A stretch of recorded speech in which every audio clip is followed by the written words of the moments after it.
आधार और घातांक पे जो सवाल होते हैं वो दो प्रकार के हैं।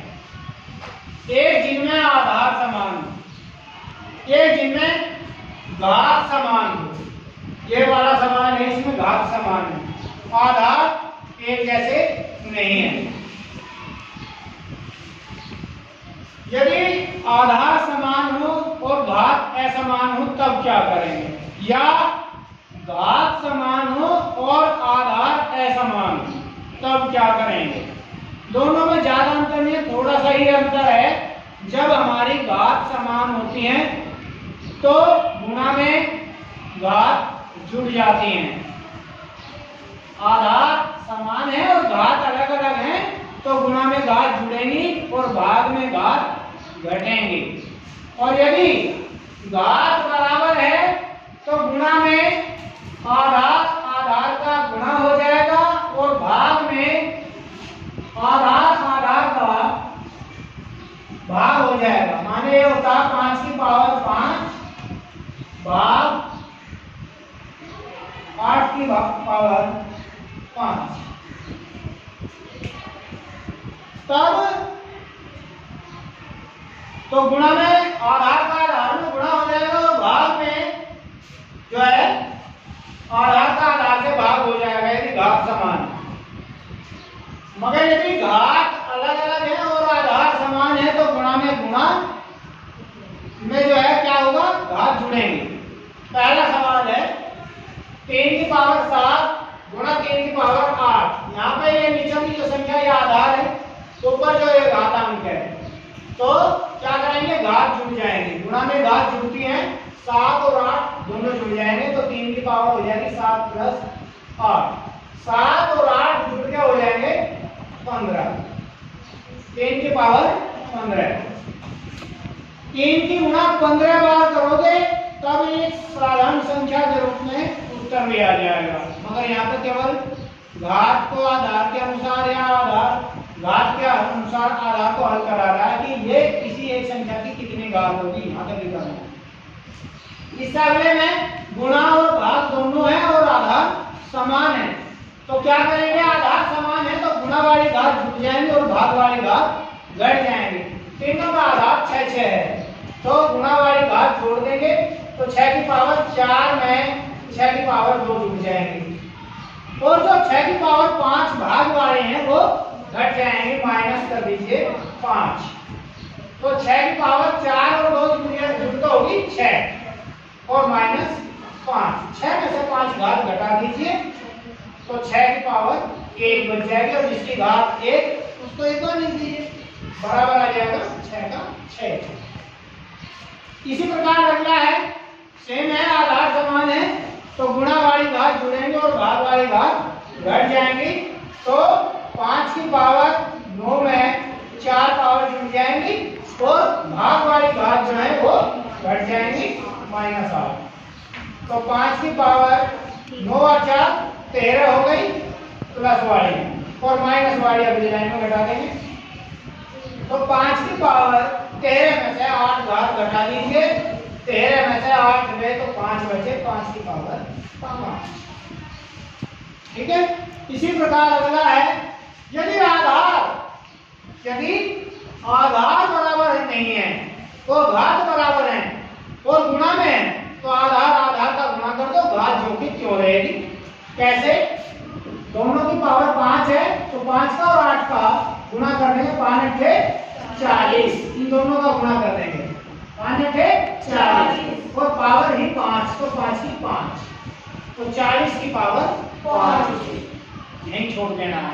यदि यही कंडीशन भाग में होती तो और आधार बराबर नहीं है मगर घात बराबर है तो क्या करेंगे, 5 को 8 से भाग दे देंगे और भाग देके पावर जो कि क्यों रहेंगी 5 की 5 यही छोड़ देंगे क्योंकि 8 से पूरा भाग ही जाता 5।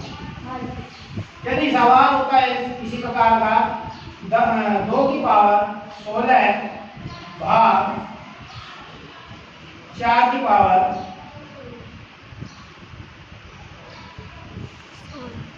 16, यहाँ पर क्या है कि घात बराबर है, घात बराबर है, आधार बराबर नहीं है तो यहाँ क्या कर सकते हैं, यहाँ घात बराबर होने पे आधार को आधार से भाग देंगे, आधार को आधार से भाग देंगे और घात रहेगी जो कि 2 को भाग देंगे 4 से और घात रह जाएंगी 16 की 16।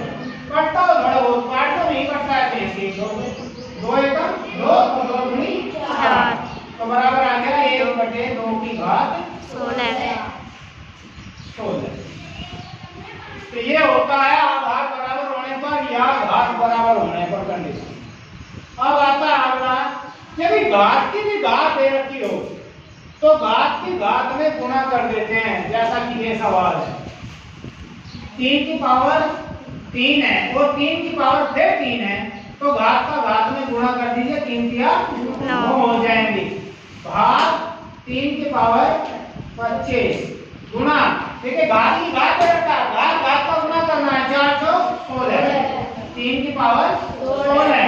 अभी हमने बताया था यदि आधार बराबर हो तो भाग में घात घटेंगी और गुणा में घात जुड़ जाएंगी, तो भाग वाली घात घटा दीजिए, तो 3 की पावर 9 में से 25 पावर घटेंगी और 16 पावर गुणा वाली जुड़ जाएंगी। 16 प्लस के हैं, 9 प्लस के हैं, दोनों जुड़ जाएंगे, माइनस से 25 घट जाएंगे, तो 3 की पावर 9 और 16 25 और माइनस के 25 चौके दो, तो 3 की पावर क्या रहेगी, 25 में 25 गए 0, और जिसकी घात 0 उसका मान होता है 1। अब आता है मानक रूप में, घात रूप में मान कैसे ज्ञात करें।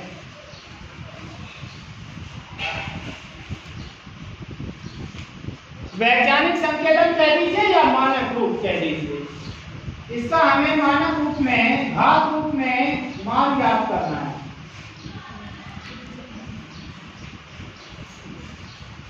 तो घात रूप में लिखने के लिए क्या करते हैं कि दशमलव इस संख्या में नहीं है, तो हम क्या करेंगे, ये जो 2 अंक हैं 6 का 2 का नुकसान हो, और जितनी 0 हो उतनी 10 की पावर कर दो, 1 2 3 4 5 6 0 है, तो 10 की पावर 6। यदि हम इसमें एक दशमलव और घुसा दें 62 में, तो 10 की पावर 1 और बढ़ जाएगी, तो इसे लिख सकते हैं 6.2 गुना 10 की पावर 4। ये छोड़ देंगे, ये इसका मानक रूप होगा, घात रूप होगा, वैज्ञानिक संकेतन में लिखा जाएगा। किसी बड़ी संख्या को छोटे रूप में लिखना हो तो इस पर ऐसे लिखते हैं। यदि दशमलव की संख्या है तो वहां पे घात माइनस की हो जाती है, कैसे, जैसा कि ये सवाल है, इसको मानक रूप में लिखना है।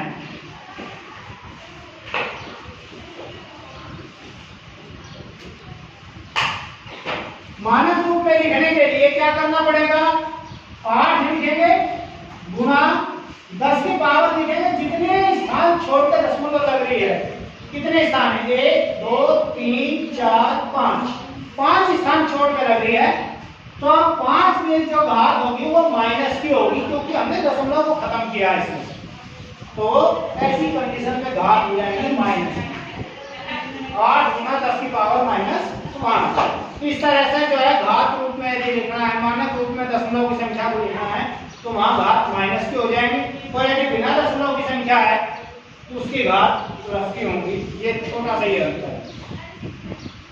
इतना काम कर लिया तो ये मान लीजिए कि घात रूप का अधिकतर चैप्टर तुम्हारे समाप्त हो जाए।